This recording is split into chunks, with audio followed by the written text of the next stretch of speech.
Општина Аеродром ја почна реконструкцијата на водоводната мрежа на улица 1 од крак 1 до крак 10 во Долно Лисиче, со средства обезбедени од ЕУ ИПА инвестицискиот фонд.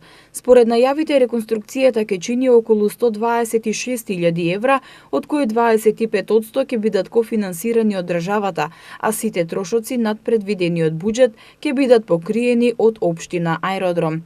Се планира работите да завршат до крајот на септември. Од Општина Аеродром информираа дека ова е еден од врвните приоритети на локалната самоуправа за развивање на регионот и важен чекор за целосно решавање на проблемот со водоснабдувањето во овој дел од општината.